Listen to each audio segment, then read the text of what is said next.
osina landarea da. Bere izen zientifikoa urtika doika da. Naiz eta mota bakarra dagoela iruditu, era askotakoak daude. Dena den, sendabelar moduan ezagunenak hauek dira, astun handia eta asun beltza. Baina nahiko handia hartzen duen landare bizia da. Hosto obalatu zerratak ditu, ile erresumingarriz beteak. Erraz aurkitu daitezke inguru nitrogenatu eta eratatuetan, bidertzetan, ibaiertzetan, basoezetako soigunetan, baserri inguruetan.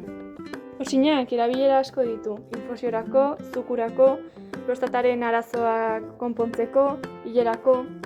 Infusioa taza bat hartuz bazkarietan reuma eta artritisaren aurka egin dezake. Zukua 100 gramo egunean garbitzaile gisa erabili daiteke.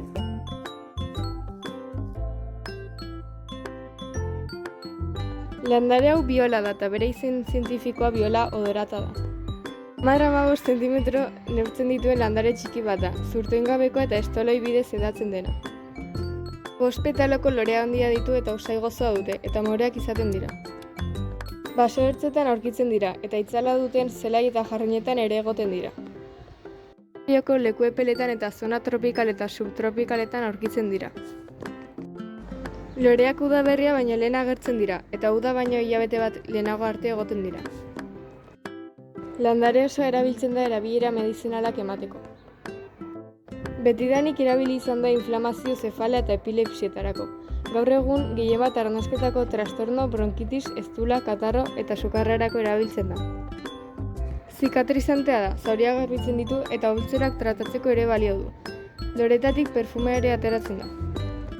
Lore, hosto eta sustraiak infusio eta jarabeak egiteko erabiltzen dira.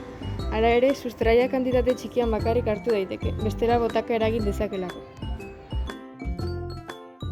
Landare hau Euskal Herriko armeria da. Eta bere izen zientifikoa Armeria euskadiensis da. Euskal Herriko kostaldean bakarrik jaiotzen den landarea da, hau da, landare endemikoa da. 15-50 zentimetroko altuera har dezake. Lurpeko oinarri sendoa du, eta horren puntan hosto erroseta bat eratzen da. Hostorik gabeko zurtoin tenteen puntan lore buruak sortzen dira. Landarea martxo eta uztaila bitartean loratzen da lehenengoz, eta berriz ere udazkenean, iraila eta urria bitartean. Beste landarekiko desberdintasun bat du.